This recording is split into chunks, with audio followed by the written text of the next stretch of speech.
Одна из наиважнейших тем российской пропаганды – защита исторической правды. Дескать, представители недружественных стран просто спят и видят, как бы перекроить и вывернуть наизнанку наше славное прошлое. Победы отнять, поражения раздуть, а на больные места насыпать соли. После начала войны лозунг «Не дадим переписать историю» заиграл новыми красками. Теперь Владимир Путин начал сам переписывать ее. Удачное начало положило уничтожение мемориала. Теперь, наконец, можно спокойно ставить памятники Сталину, угрожающие телеграммы вождя тоже пригодятся. В деле наведения порядка в стране им цены нет. Очень перспективный подход был и у Иосифа Виссарионовича. Расстрелять, посадить, сослать. Крайне эффективно для использования в народном хозяйстве. А вот всякий слюнявый либерализм вкупе с рыночной экономикой вычеркнуть из истории. К чертовой матери! И не надо лить крокодиловые слезы по научным принципам и критическому мышлению. Посещайте разговоры о важном, и вам этого будет достаточно. Причем не только для школьников, но и для студентов, которым недавно придумали специальную концепцию изучения истории. Эта концепция проста, как краткий курс ВКПБ. Слушай, что сказал начальник, и не копайся в первоисточниках. И будет тогда всем в России счастье. Прежде чем начнем, маленькое объявление.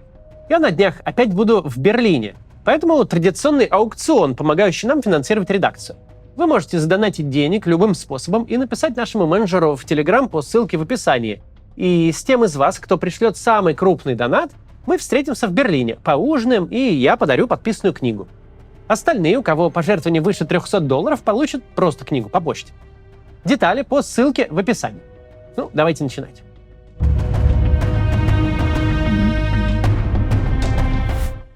Надо уже решить, что делать с заблудшей молодежью. Ведь люди зрелого возраста в большинстве своем смотрят телевизор добровольно. За них можно быть спокойными. Но среди молодых людей уровень одобрения верного политического курса от войны снаружи до репрессий внутри существенно ниже. Оно и понятно. Шибко умными стали. Информацию они, видите ли, из разных источников умеют черпать. В других странах бывали. Да еще, простите за выражение, иностранными языками владеют. Могут и на иностранном почитать. С такими замашками не мудрено от скреп оторваться и прекратить поддерживать горячо любимого лидера. И ведь всех не пересажаешь. Чуть что бегут за границу.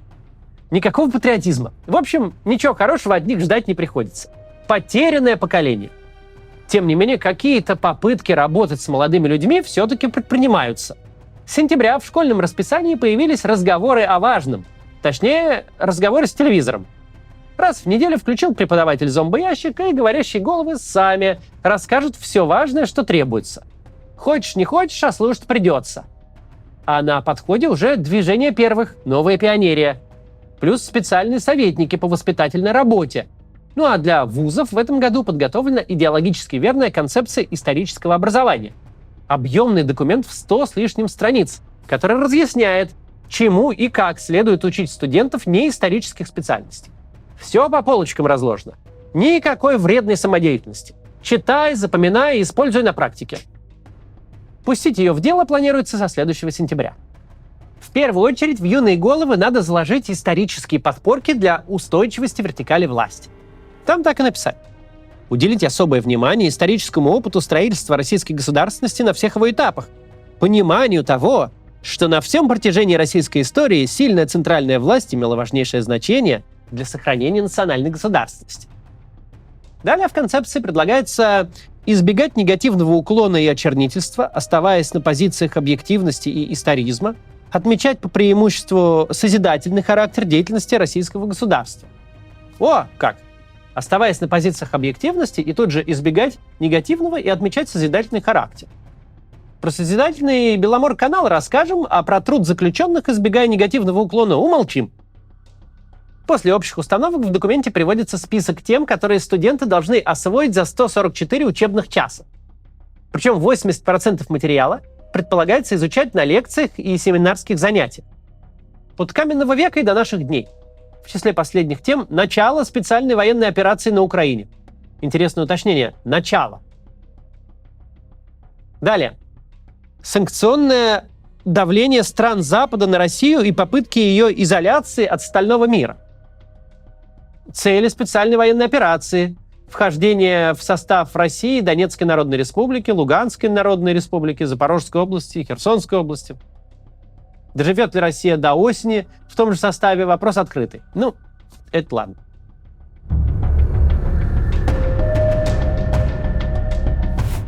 Учебных пособий по отредактированной истории для вузов пока в свободном доступе нет. Но отследить тенденцию можно на примере учебников для старших классов. Возьмем один и тот же исторический период, вторая половина 40-х годов 20 века. И попробуем понять, что тогда творилось в стране на основе двух учебников. Один за авторством Андрея Левандовского, издан в 2010 году, а второй написан под руководством ректора МГИМО Анатолия Таркунова. Именно по нему российские школьники на базовом и углубленном уровнях изучают историю сегодня. Итак, из учебника 2010 года мы узнаем, что Сталин и его окружение были сильно обеспокоены тем, что общественно-политические процессы в стране начали подтачивать устои режима. Причина – Великая Отечественная война. Она научила советских людей критически мыслить и брать ответственность за себя. Как сказано в учебнике, дело дошло до появления в Москве и Свердловске, это сегодняшний Екатеринбург, молодежных антисталинских групп. Кстати, сегодня бы их назвали экстремистскими сообществами. Наиболее крупную из таких групп раскрыли в 1949 году. Активистов осудили на сроки от 2 до 10 лет за клевету на внутреннюю и внешнюю политику советского правительства. Прям как сегодня. Также упоминается вооруженное повстанческое и партизанское движение на присоединенных, как пишут, территориях Прибалтики, Белоруссии и Украины. Довольно подробно описываются в главе «Культурные и научные успехи этого времени», денежная реформа, шаги по повышению уровня жизни городского населения, но отмечается, что во многом это делалось за счет населения сельского. Завершается раздел сообщением, что в конце 40-х годов началась кампания по борьбе с космополитизмом и низкопоклонством перед Западом. Согласно учебникам, советские власти разжигали шовинизм и антисемитизм ради усиления изоляции страны и готовили общественное мнение к очередным испытаниям. Таковые явно сулила холодная война, которая в любой момент могла перерасти в горячую. Нынче это выглядит настоящей крамолой. Такой учебник, если теперь в школе найдут, то, наверное, сожгут немедленно сразу. Да еще и заберут кого в ментовку. Не ровен час. Посмотрим, как тот же раздел написан в богоугодном учебнике, современном, по которому большинство старшеклассников российских учатся сегодня. В нем этот же исторический период выглядит совсем иначе. Работают советы депутатов, трудящихся всех уровней, совершенствуется структура политбюро, в высшем руководстве страны осуществляются перестановки. Не без репрессий, конечно. А все потому, что Сталин в своей работе опирался на органы госбезопасности и регулярно лично проводил там кадровые чистки. За этим следует подробный рассказ об устройстве государственного аппарата в конце 40-х, о том, как руководители и служащие управляли страной, как могущественные министерства распоряжались огромными ресурсами, как строили новые предприятия и наращивали производство. А в это время Министерство внутренних дел и государственной безопасности, прокуратура и суды обеспечивали поддержание правопорядка. По материалам их проверок нередко возбуждались уголовные дела против разного рода нарушителей. Если такое прочитать, что останется в голове? Ну, гонял глава государства своих чекистов. Так, собственно, и чего, его ж чекисты. А так аппарат работал, предприятия строились, суды судили, проверяющие проверяли, нерадивых наказывали. Рожь колосилась, свинина просилась. Что не так? Какие к власти вопросы? После такого и монумент Сталину в Волгограде вполне может нормально зайти. А ведь это еще довоенная редакция учебника. А как будет описан этот период в последней путинско-нарышкинской версии истории государства российского, страшно даже предположить. Нового учебника пока в доступе нет. Но в официальной концепции преподавания истории послевоенной пятилетия уже трактуется так. Советским людям удалось ценой героических усилий в кратчайшие сроки восстановить разрушенную страну. Точка. За страницами такого учебника останутся репрессии, запуск антизападной риторики, протесты в прибалтийских республиках. То, что влияет на российское общество до сих пор. Но это, по мнению авторов концепции, история неправильная. А вот героические усилия — это всегда пожалуйста.